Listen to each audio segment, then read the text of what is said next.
बिस्मिल्लाहिर्रहमानिर्रहीम।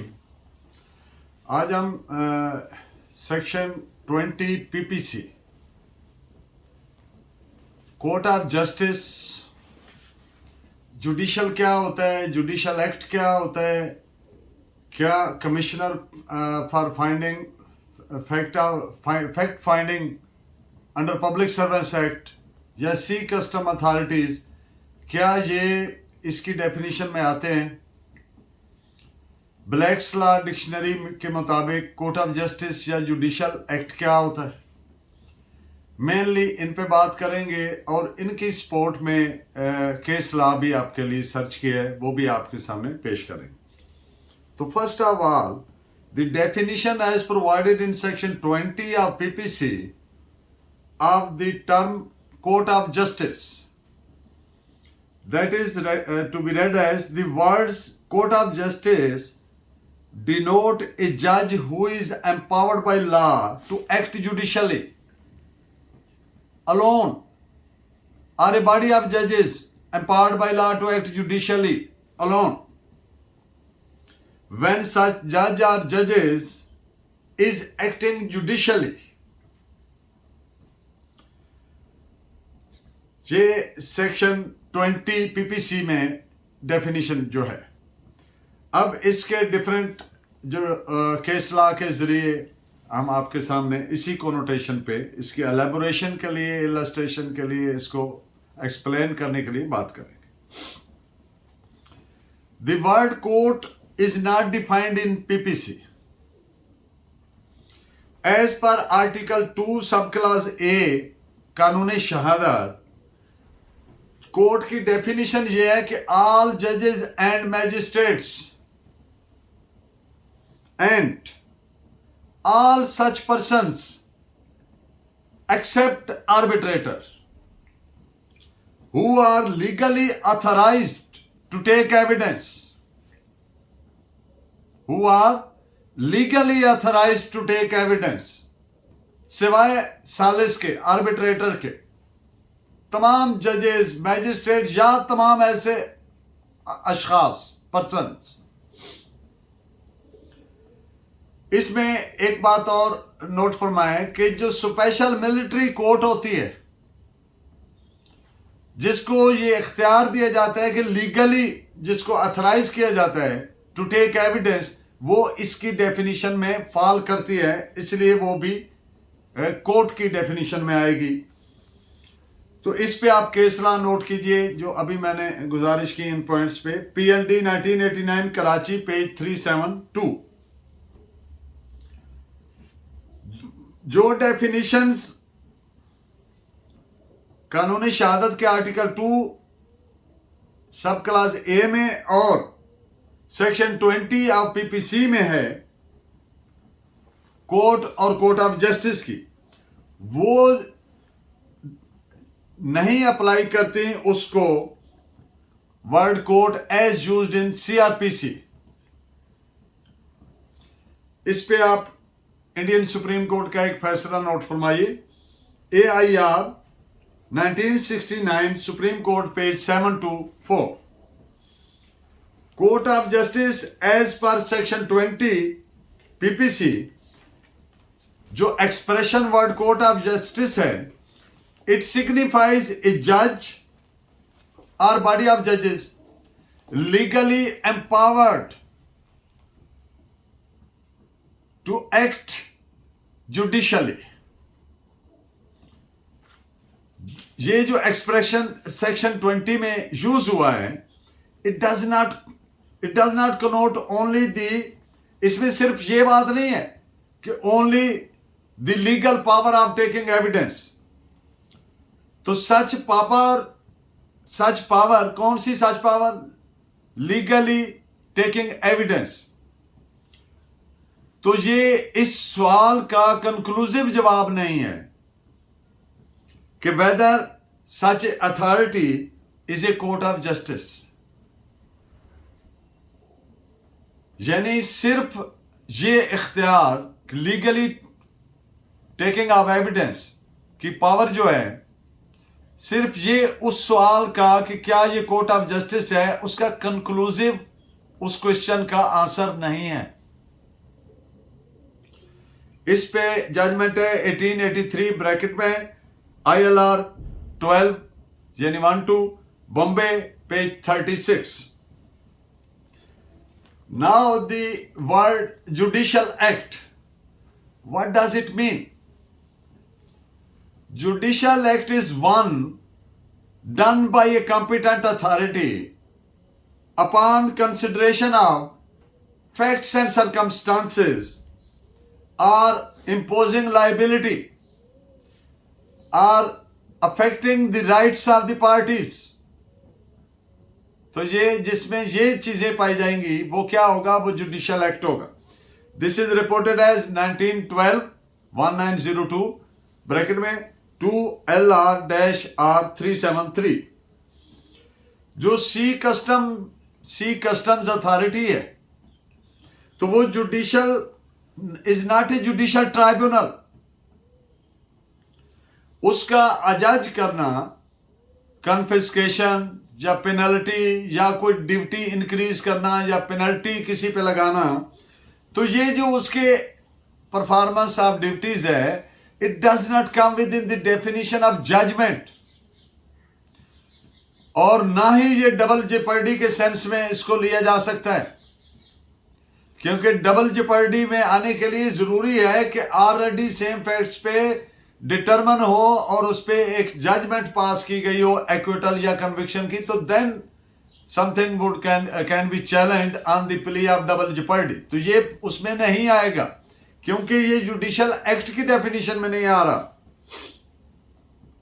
This is reported as AIR 1953 supreme court page 325। जो एक एडमिनिस्ट्रेटिव बॉडी है purely merely that cannot be termed as a court of justice. This is reported as 1892 1 QB page 431. A commission for fact finding under Public Servants Act is not a court of justice. Section 20 की definition के मुताबिक, और ना ही तौहीन अदालत के sense में।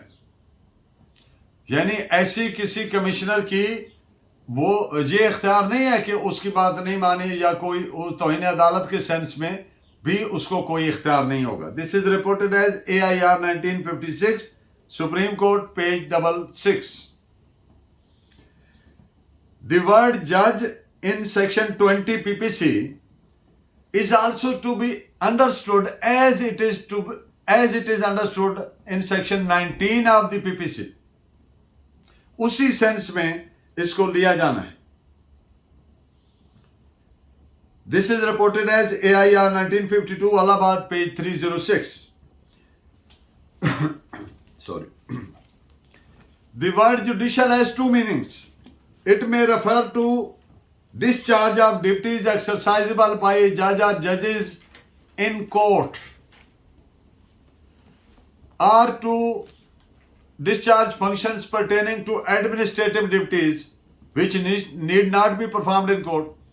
यानी बतौर जज जो फंक्शंस जो फराइज सर अंजाम फरमाएंगे जज साहब अदालत में, या कोई एडमिनिस्ट्रेटिव ड्यूटीज जो अपने प्राइवेट रूम, चैम्बर कह लें, रिटायरिंग रूम कह लें, प्राइवेट रूम कह लें, उसमें बैठकर करेंगे।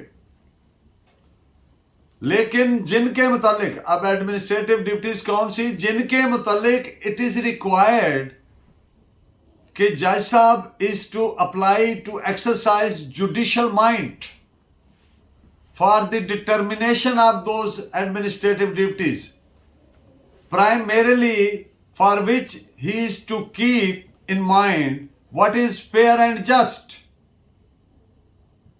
For instance, to levy a duty, to determine a rate for levying a duty। तो इस तरह का जो एडमिनिस्ट्रेटिव फंक्शन है जिसके लिए जुडिशल माइंड अप्लाई करना है उसकी फेयरनेस और उसके मबनी पर इंसाफ होने के लिए,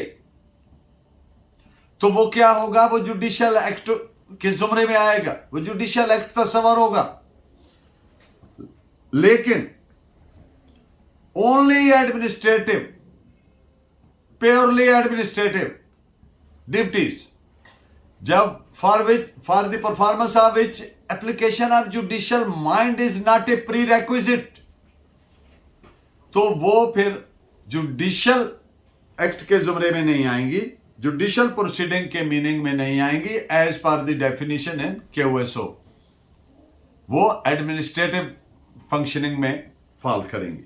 तो इस पे दो जजमेंट्स आप रिकॉर्ड फरमाइए, PLD 1986 supreme court page 45 and PLD 1966 Lahore page 16। Blacks law dictionary में इसकी जो डेफिनेशंस की गई हैं जुडिशियल वर्ड की, वो आपके सामने पेश करता हूं, आप नोट फरमाइए। One which involves exercise of judicial mind and affects A final result of litigation. Again, words judicial proceedings are defined as proceeding wherein there are parties who have opportunities to be heard. फरीकैन है, उनको मौका दिया जाए बात उनकी सुने जाने का, and wherein the tribunal proceeds either to determination of facts upon evidence of law upon proved or considered facts, जहां पर जो शहादत में, एविडेंस में जो फैक्ट्स रखे गए हैं कोर्ट के सामने, उनको डिटरमिन किया जाता है, या अगर facts in issue are pertaining to law, तो फिर आर्गुमेंट सुने जाए। तो ये उसकी डेफिनेशन है ब्लैक्स लॉ डिक्शनरी में। इस पे आप जजमेंट भी नोट फरमा लीजिए, ये इस जजमेंट में भी रिपोर्टेड है, 2002 CLC 1419। जो एविडेंस एक्ट रिपील हो गया, वो एफिडेविट्स को अप्लाई नहीं करता था, लेकिन जो मौजूदा कानूनी शहादत है, इसने उनको अपने एप्लीकेशन से बाहर नहीं किया, इम्यून नहीं किया, ये एप्लीकेबल है। ये आप पॉइंट नोट फरमा लीजिए। अब बात यह है कि 4 प्री रेक्विजिट्स हैं किसी भी एक्ट को जुडिशियल एक्ट करेक्टराइज करने के लिए। 4 प्री रेक्विजिट्स हैं। Number 1, presentation of case by parties, ascertainment of facts by means of evidence. फरीकैन अपना केस पेश करें, उन पे शहादत रिकॉर्ड करके उन जो फैक्ट्स हैं, वाकयात हैं, उनका तयन किया जाए, डिटर्मिनेशन की जाए, एसरटेन किया जाए। Submission of legal judgments if required involving question of law. तो अगर वहां पे कोई क्वेश्चन ऑफ लॉ है, तो वहां पे आर्गूमेंट्स भी मैंडेटरी हैं, लाजमी हैं, सुने जाने चाहिए, ताकि कोर्ट की प्रॉपर असिस्टेंस हो जाए। The primary role function of an advocate to assist the court, किस लिए? To reach a just conclusion. तो नंबर 4 क्या है? Prerequisite to characterize an act as judicial. What is number 4? That is pronouncement of decision which disposes of the whole matter by finding of facts and application of law to facts as found. तो ये इसके 4 prerequisites हैं किसी भी act को determine करने के लिए, करेक्टराइज करने के लिए, टू बी जुडिशियल एक्ट। तो it is reported as 2002 CLC page 1419। Hope my lecture remains beneficial for you. Keep watching, keep guiding. Allah ne ke baad.